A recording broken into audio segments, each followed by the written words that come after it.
Good morning, my friends. Today I'm here to hike Mount Elbert, which is the highest peak in Colorado, so the highest peak in the entire state, which is fun because since it's the highest peak in the entire state, you think it'd be a really, really hard mountain. And while it does have a kind of longer mileage compared to some of the other 14ers, it's actually a relatively easy 14er to do. So it's kind of a walk-up class 1 mountain. You just have to go up a little bit higher than some of the other ones. So I'm gonna get dressed. Some more hikers are rolling in, so I shouldn't be alone on the trail.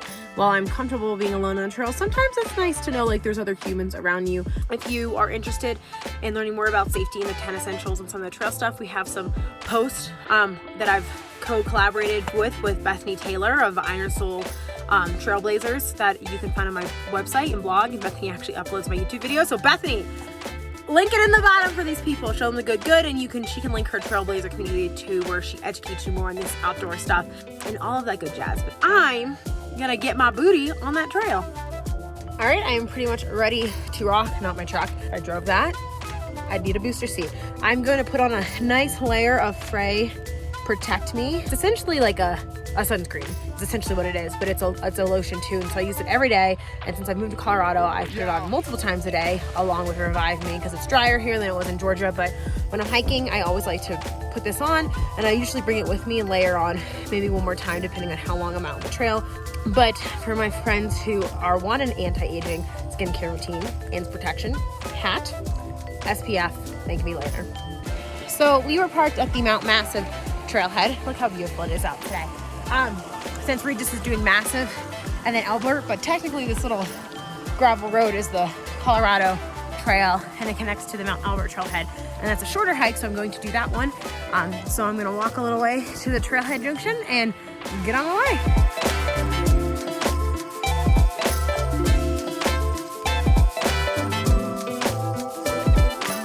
2 roads diverge in a wooded path. I took the wrong one, but luckily it connects to the correct one.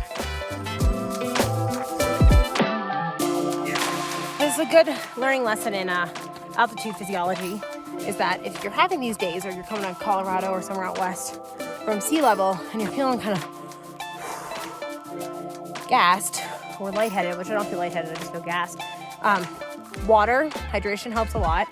Plasma blood volume helps with keeping your heart rate lower, because if you're dehydrated, your heart rate will spike, but your heart rate is going to increase with altitude anyway to try to increase oxygen delivery. Electrolytes will help with fluid regulation, which is why I have liquid IV in my bottle. Carbs, because since altitude is a little bit harder on you, you're using less oxidative metabolism or anaerobic metabolism for a fancy way. You're using the energy systems that rely a little bit more on carbohydrate. You want to eat a little bit more carbs. So staying hydrated and eating carbs are 2 nutritional strategies to help with hiking at altitude, along with just acclimatizing.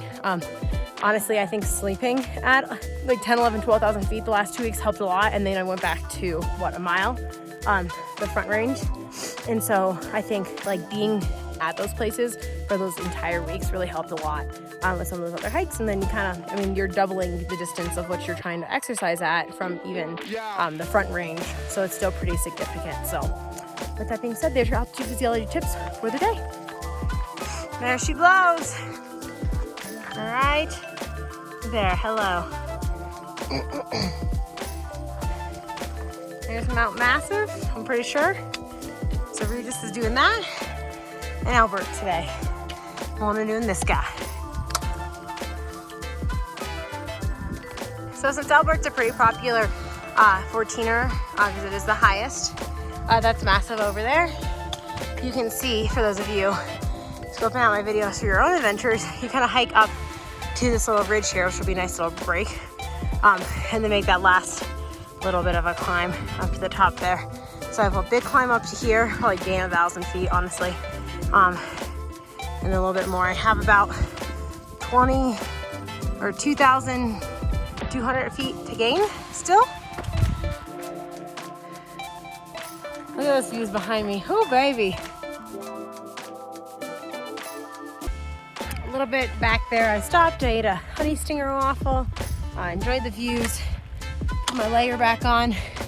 And we got about 1 mile up to the top-ish, give or take. The guy behind me was singing an altitude song, so big mood. We are cruising to the top. And honestly, this trail's kind of runnable. So once I get probably back to where I'm at now, I'll probably scoot my way back to the car. I see how this is a runnable trail. This is a pretty easy trail for those who are searching for beta for traveling. It's high, but pretty clean.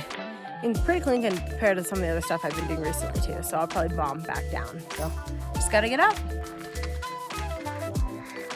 Look at this distinguished gentleman. Hello there, handsome. So fun fact about me, I freaking love Mormons. Yeah.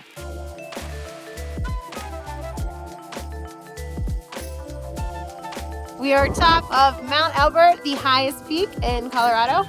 There was quite the little snow squall that came through, and I did not document that because I felt that that was irresponsible.